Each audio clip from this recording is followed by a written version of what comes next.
All right. Thank you everyone for being here. It's February 21st. This is a meeting of the application for a 40B project at 728 Randolph Avenue. We met 3 weeks ago, I believe, to discuss revisions to the plans that the applicant submitted.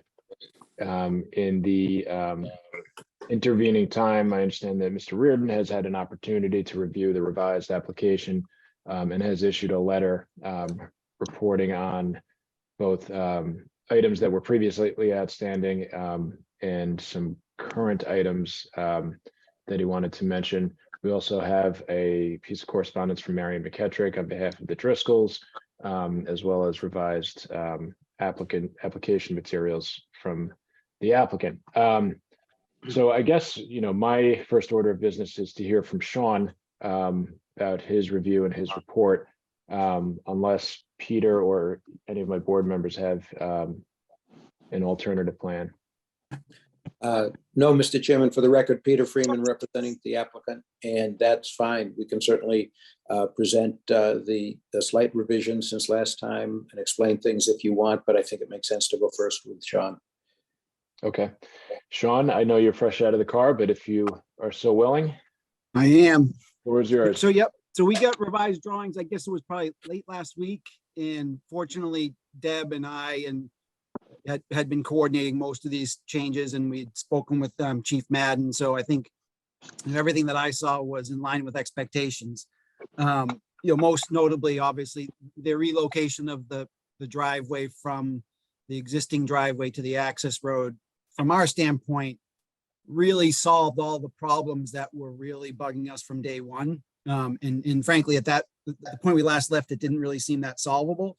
So the good news is all the outstanding items from the prior submittals were addressed with the most recent changes. There were a couple things I just wanted to sort of add my 2 cents on. And I know these were items that were concerns of the board, but I just wanted to make sure that sort of I put my opinions on paper. One was, I saw that the road was signed for a speed of 10 miles per hour. And my experience is that the state really doesn't allow you to sign for anything under 25 miles per hour unless it's like a school zone. And so the 10 miles per hour just seemed like almost like something that inevitably is going to be ignored. And just for perspective, an active school zone is 20 miles per hour. So you're talking about a speed limit that's half of that. So to me, it just didn't seem appropriate. Similarly, the proposed street signs on Randolph Ave, they're big signs, and my expectation is Mass DOT is not going to allow them to do it, just because that's not really thing that they're going to sort of put a destination or a directional sign up for a 40-unit multifamily building. A more appropriate solution, in my opinion, would be to sign it on the access road so that the signs are visible from each direction of Randolph Ave. Kind of like, I don't know if you get off the highway and you can usually see those church signs that to me are perfect, because it brings your eye to where you want to go, and it reminds you, yeah, that's where you should be going, rather than seeing a sign on the side of the road 200, 300 feet up. So those are just 2 things that the board is certainly free to go with what the applicant proposes. I just wanted to make sure that you had at least the benefit of my thoughts on that. Similarly, we wanted to sort of look at the subdivision standards and the way the roadway is designed. The roadway is designed like a full-blown subdivision roadway. A couple of the only distinctions are no cul-de-sac turnaround. I think the fire chief was okay with that. And then we also talked about no street trees on the south side, and I think that was an appropriate choice, given that we have a big wetland on that side that's well wooded, and we could use that space a little bit better to mitigate some grading impacts on the other side of the road. And then just some minor technical issues that I'm hoping Deb can address in a final plan, and then that would be it. Okay. Do either of my fellow board members have any questions for Mr. Reardon? No. What was the signage? I saw address signage on the plan. Was there more signage on 28? No, it was the, I forget the 728 Randolph Ave next left or something like that, but the signs were like literally 3 feet by 4 feet. I mean, just massive signs. And I just didn't think there was any way Mass DOT was going to allow that to be put up. So I thought I'd just offer up a better solution. I'm not sure I'm following what the solution is. Deb, can you show the plan where the signs are Sure. proposed? And I could speak on behalf of Jeff Bandini regarding the signage. So just to go along with the access road, Jeff Mullen at our last meeting said that 25 miles an hour, we proposed 25 miles an hour, by the way, Sean. And then, Okay. but Jeff brought it up and said, oh, that's way too fast. So now that's why we're proposing 10. And that's why Jeff Bandini from McMahon proposed 10. But we could change, we could change it back, whichever you guys prefer. It doesn't matter to us. Yeah, I'd be lying if I didn't say I recall that explicitly, and I felt a little uncomfortable, sort of going Yeah. against the board's comments, but Yeah. I did want to put it on paper. Yeah, I took it. We take good, I take, take good notes here. But the other thing was, all the signage on Mass DOT, on the Mass DOT road are coming from, Yeah. Mass DOT specs. And obviously, we're gonna have to go through the permitting and submittal process with them. And if they say it's too big or too small, or they want a different sign or whatever, we'll comply with whatever Mass DOT requires. So as mentioned, I'm going to zip to the detail sheet. So Jeff Bandini did provide us with a summary, a traffic sign summary. So these 2 green signs, if I pan up, are the ones that are intended to be, be on Randolph Ave. I don't know if that's helpful. So they're located 200 feet on either end of the traffic signal. So those would be the 2 signs. Right, and as you can see, they're 5.5 feet wide by 3.5. Right, they're big. Those are typically used for more significant destinations, much more significant destinations, with thousands of vehicle Yep. trips as opposed to dozens. So I just didn't want the board thinking that was had a high likelihood of getting approved. And what I thought maybe a better or sort of a more appropriate solution would be to sign the actual corners of the access road with a sign for the facility, so that people could see it as they approached from either side of Randolph Ave. Deb, if you could go to the intersection. Sure. And what I'm thinking is, if we put them outside the right of way, outside of the state right of way, they could still be visible from either direction and be completely within your control to authorize. So you So could stick one right here and right here. Or no, on both sides of the access. Yeah, Oh, yeah, here, one sorry, there yes. and one Yep. there. Mhm. But again, that's for the board's consideration. There's no magic in that or no certainty in that, just something that, what I thought was a more appropriate solution. Does that explain it, Jeff? I think until the access road is really taking traffic, I think it's going to forever be confusing on how to get to 728 Randolph Avenue. The reason for the signage, in my view, is to keep people off the right of way. It's the whole purpose of using the access road. I have no idea what the district would say about the size of the signs, but I think we should do something like the applicant shall have appropriate signage to direct people to the premises. And I think, obviously if it's within the state highway layout, it's going to be subject to MassDOT's approval, but it would be nice to have something like, with consultation to the planning director or the building inspector or something like that. I just think this is a confusing building to get to. And Jeff, your concern is you don't want people using the existing driveway. Well, we're doing, I would agree with that. the town is making the access road available so that they won't use it. Right. So, and I think the average person, I mean, maybe if you live there, it's not going to be confusing. But I think the average person is going to be looking at the street numbers. I think the average person is going to be looking at their GPS. And so that's my question is, will the GPS still indicate that the entrance to 728 is at the right of way? It's a good question. Uh, Is a change of address an option? Could they have the? I thought access- about that. That's a good question for the town planner, the development director, but I don't think we can rely on any of that. I just think you should have an appropriate signage plan that you ought to consult with the town on. I understand that the Commonwealth has the last say on state highway signs, but I recommend we do something like that.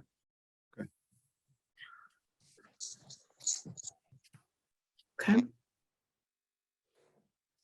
Yeah, The problem with the GPS, I think, Mike, is it's not really a public way, you know? So, Yeah. and if it were, I think it would be great if the town would name it and give it a new address, and then maybe that's down the road. But I think so long as it has this address, I think it's just going to be confusing. So we ought to be doing everything we can to eliminate that confusion. And I'm not saying we're not, but that was the intention of the signs. Mr. Freeman, any ideas or comments? No, I think we can work with you. The type of, it seems to me, and Rob certainly chime in afterward, but the kind of condition that Mr. Mullen just briefly stated, that seems reasonable. And again, everybody knows, and the condition would say, subject to Mass DOT approval. So all certainly reasonable. Okay, Or, we can- if Mass DOT doesn't approve of it, that an alternate package needs to be developed. Right. Yeah, we can work on the language later, but I was thinking something along those lines, Sean. Yep. Okay. If Mass DOT does not approve it, then the applicant will have to work with the town planner on something appropriate, something like that. When you build these new buildings and new subdivisions, all the Googles and the MapQuests and all that, if you build a new road, they pick it up pretty quickly within a year or so. So that's what I recommended, even if we call it the access road or the whatever we want to way or whatever, and then create a separate number for the building, that would eliminate a lot of the confusion. But Yeah.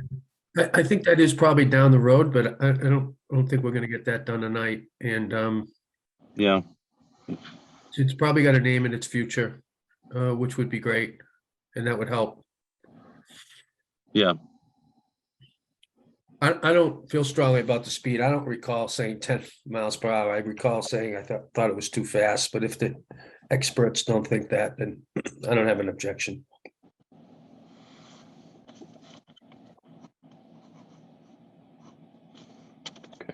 And the only other point I have is, you said you think the fire department is fine without the turnaround at the end of the street. Do we know that? We did talk specifically about it. And Chief Madden sort of indicated he was okay with it, but I would suggest sort of closing the loop with him as a final measure. Yeah, so the way that meeting ended up, and I sent a bit of correspondence from Chief Madden over the board earlier today, based on that meeting we had last week. The way that Chief Madden characterized it is, internally to the site, there are options for turnaround, and then rather than having a cul-de-sac, as long as the gate, wherever the gate is going to go, that kind of blocks off access to the gas pipeline area that we want to restrict access to, as long as there's enough room for his truck to pull out and kind of safely back out and then make its way down the access road. There's really no need for any additional pavement in the form of a cul-de-sac or anything. So that's one thing that we'll have to kind of discuss you know, and I've had this conversation in town hall. We'll need to talk to our friends at Algonquin and National Grid about kind of the exact placement of that gate, whether it's going to go across the access road or further up, kind of directly across, you know, the access to their station. But regardless of where, as long as that can be positioned in a way that allows for the ladder truck to kind of back out of the driveway and kind of make its move, you know, we're all set with the pavement width that's proposed. Well, do we need to know that for certain before we move forward? So Oops, sorry, Deb.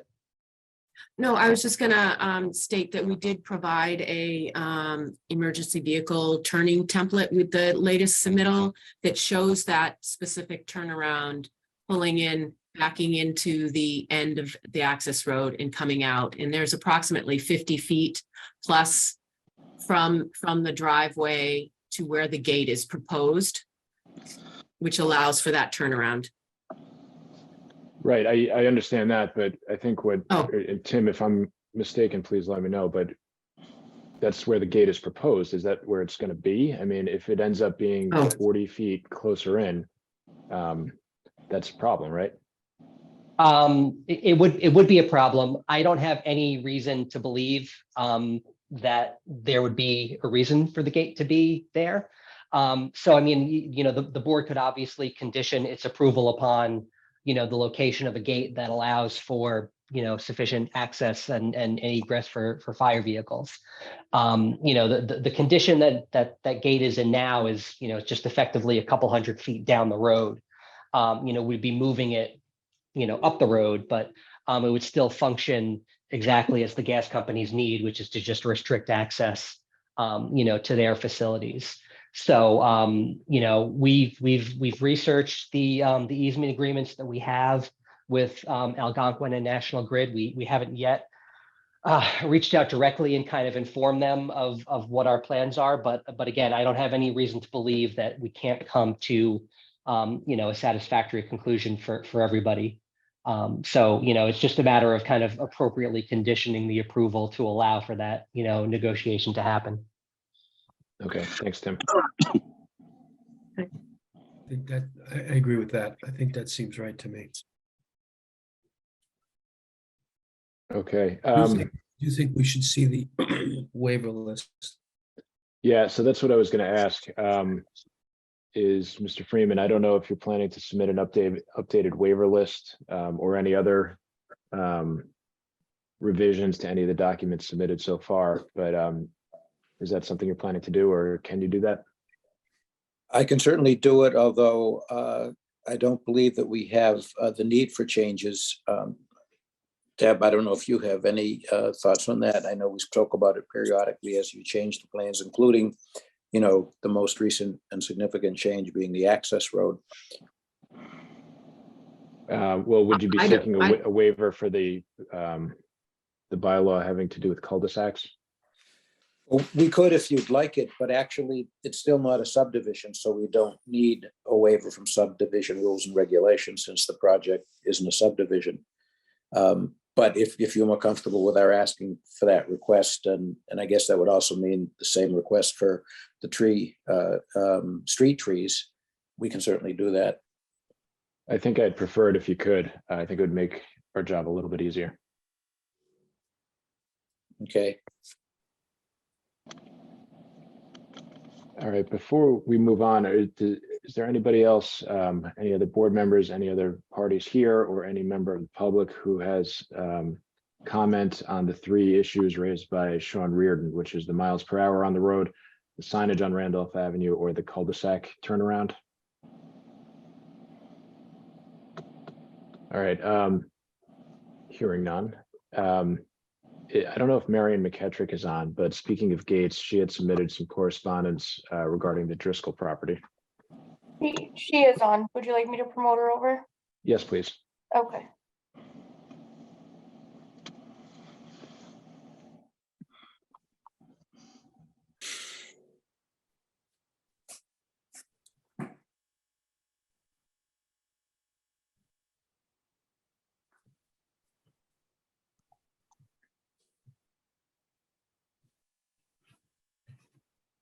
Good evening.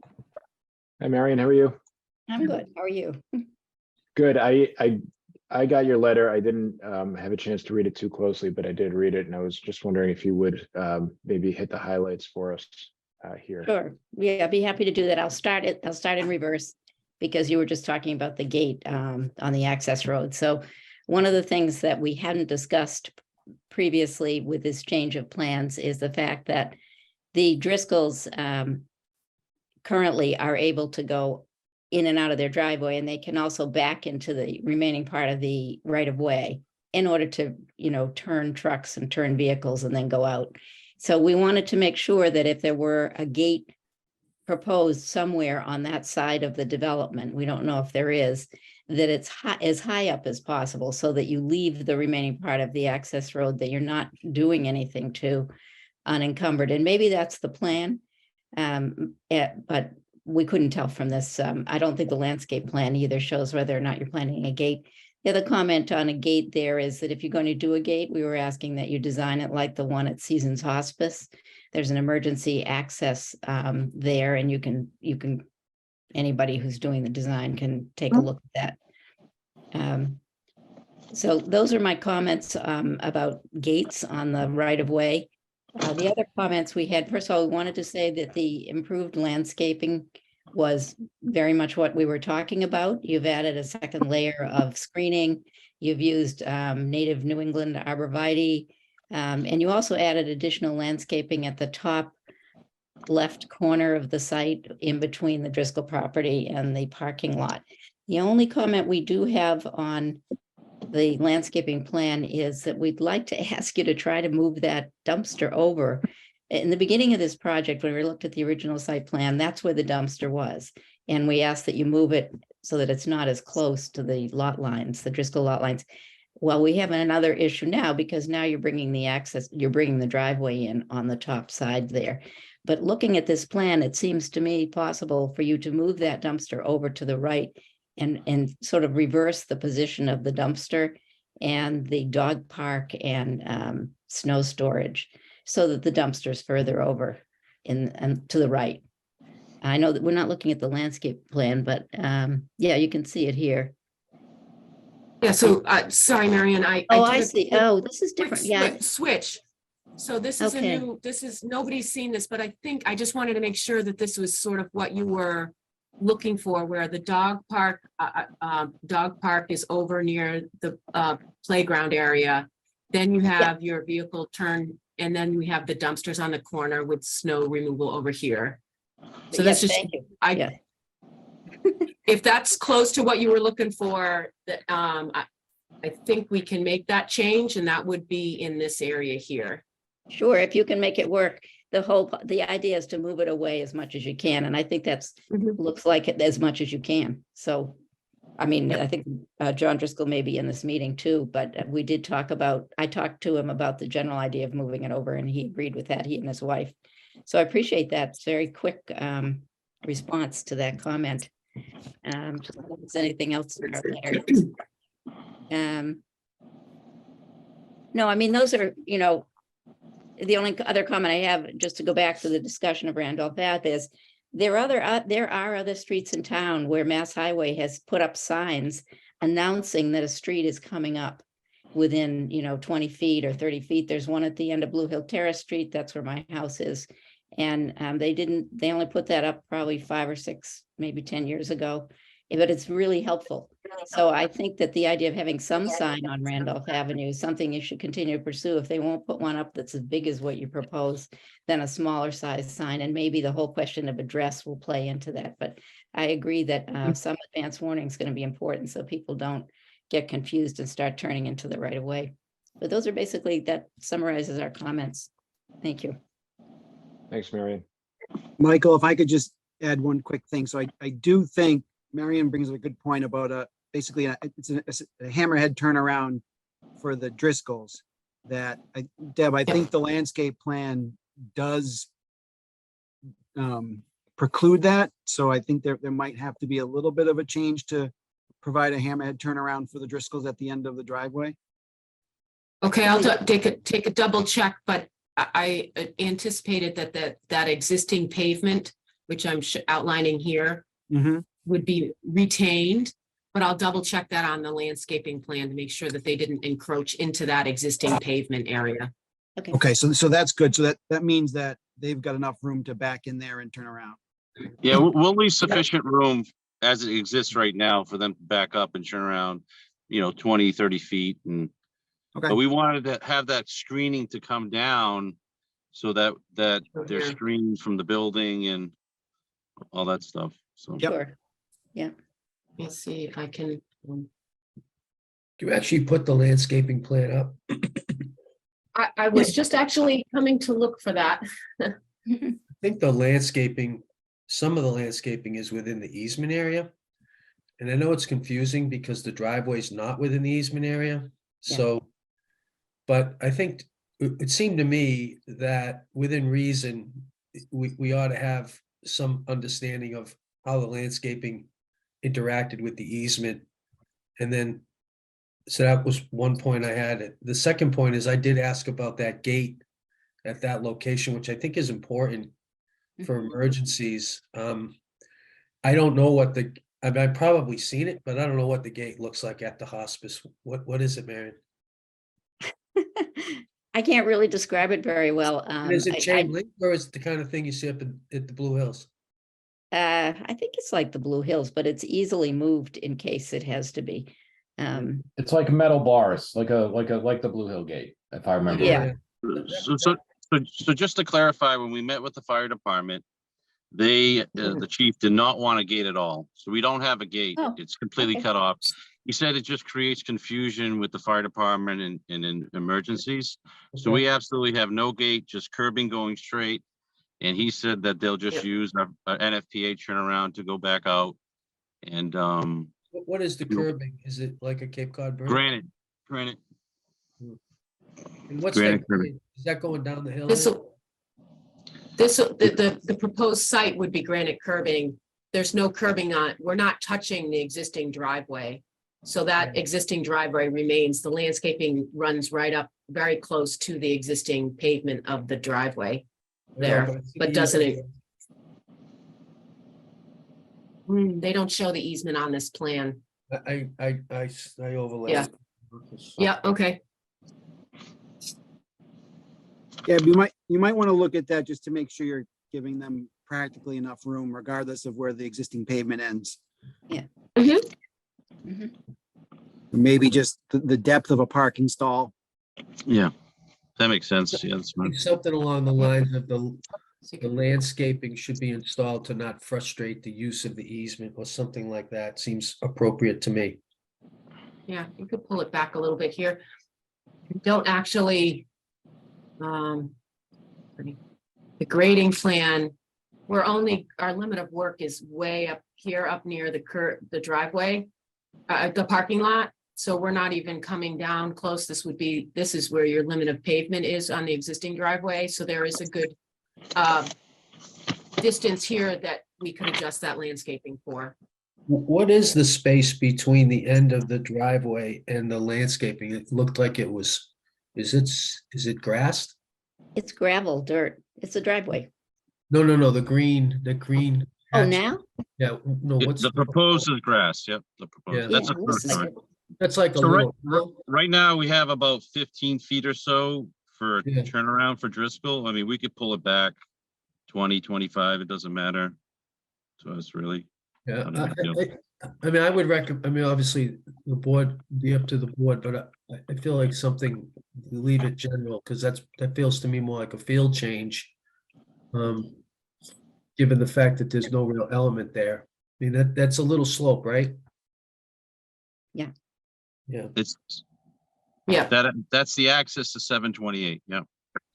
right.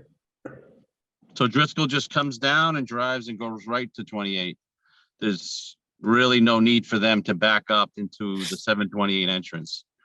But that area, that driveway is going to be a dead driveway. It's not going to do anything. So I don't mind giving 20, 25 feet to allow them to pull in if they got to turn around for some reason. Yeah, I guess my point is, it's in the easement area. it actually isn't. I think it's This right outside, here yeah. is I don't know about that. outside. Oh, that is, yeah, okay. But That some of right the here is the landscaping easement. is in there. Maybe up in here. Yeah. Let's see, I'm gonna hop back.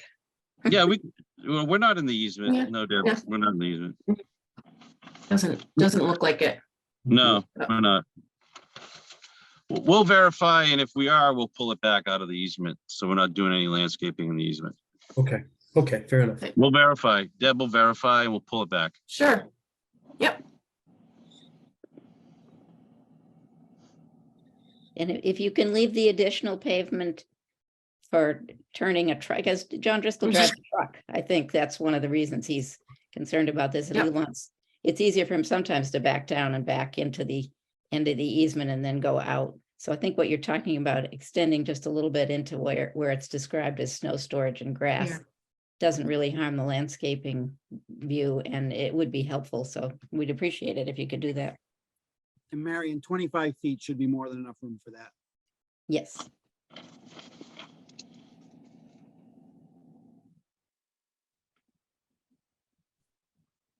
Okay.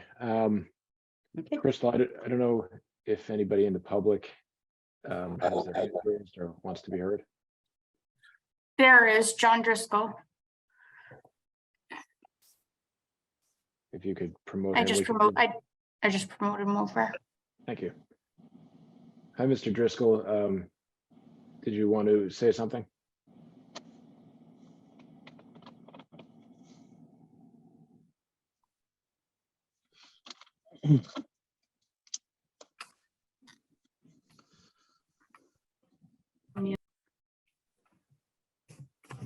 Hello?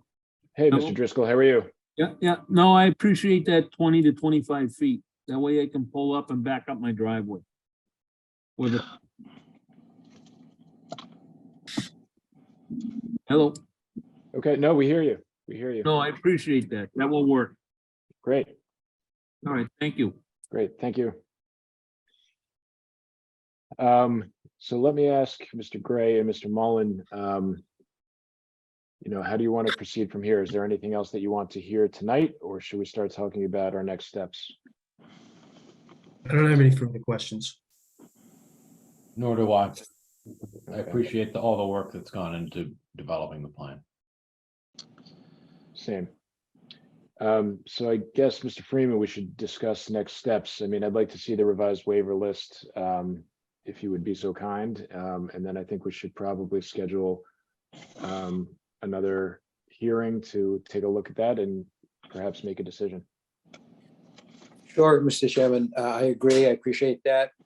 As always, and I know sometimes we disagree, but given that there is pretty much agreement on what these final tweaks are going to show, including the waivers, I would just ask that, I don't know who's going to draft the decision, be it Tim and Judy Barrett or whomever, but that I think it would be helpful so that it can be discussed at, an open hearing. So that's the only other thing I would ask for, is that, you authorize someone to, draft a decision. Yeah, I think that makes sense, unless my board members disagree. I think that's a good idea and it's probably productive. Ms. Barrett is not, I believe, is not on the call tonight. She's and- ill. Yeah, I Yeah, texted her. She's ill. okay. I just texted her to see if she'd be up for taking a stab at a draft. I'll let you know if I hear back. Okay, I mean, that would be ideal, and in the past, I know she has agreed to do that. And so let's proceed under the assumption that she will do that. I also know that she's very busy, so I don't want to speak for her schedule in terms of how long it's going to take her to get a draft turned around to us. So Mr. Chair, I did just hear back. She said, yes, she's just waiting for the green light. okay. I think this is the green light. We'll Okey-doke. give it to her. So I mean, I suppose I can speak with Judy offline and figure out a time, the amount of time it will take her to put something together. I know in the past, it's been a matter of weeks. And so maybe we could plan our next meeting with that, taking that into account. Does that make sense, Peter? Sure. I mean, as you know, we need to schedule a definite, continued date tonight, or else, it would have to be re-advertised. So my suggestion is, if we schedule it for 3 weeks out, I don't know your schedule yet, but subject to that naturally, that seems reasonable. And if she's just unable to do it, we're all human and she is busy, then we would have to continue, or perhaps we still meet and, do the final look at these final plans and waivers, probably be short. And then hopefully very soon after that, if necessary, would have the decision to go over. Yeah, let's do that. Let's be optimistic and schedule something for 3 weeks out if possible, if the schedule allows. If Judy's able to get us something by then, great. If not, we'll make as much progress during that meeting as we can, and maybe make Judy's job easier for her. If I may, Mr. Chairman, before looking at calendar dates, I know that we've been doing Tuesdays lately. I think we had done a Wednesday. I do see that I have another ZBA hearing on the 14th, which is exactly 3 weeks. So I don't know if you could do another day that week. Mr. Mullen and I have a hearing on the 15th, I believe, for another project.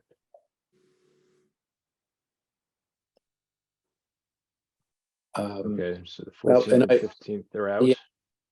But the Thursday is possibility, the 16th. You know what? I have one on the 16th as well. Busy week for me, so I'll juggle. I'll figure out a way to cover on the 14th if that works for you folks. The 14th works okay for me. It works for me too. Yeah, that's fine. That's fine for me. The Crystal, is that 14th okay with you? is, yes, the 14th is open at 7 o'clock. Yep, Okay. great. If I could, I just wanted to add one more thing before, just for the record. I did talk to the assistant superintendent regarding the bus stop, and what he said was, Dr. Pavlicek said that, they are willing to go up a private road, and they are willing to go up to the driveway, as long as his comments were that as long as he could turn around. So obviously having a fire truck being able to turn around, the bus will as well. So we showed the turning radiuses in our submission. Thanks for following up on that. I know it's important, so. Yeah. Okay, so March 14th it is. Any other comments, questions, concerns? Not from our end. Thank you very much. Okay, nice to see you all, and we'll see you in 3 weeks. Thank you. Okay. Good night. Thank you. Everybody. Thanks, Bye. Sean. Bye.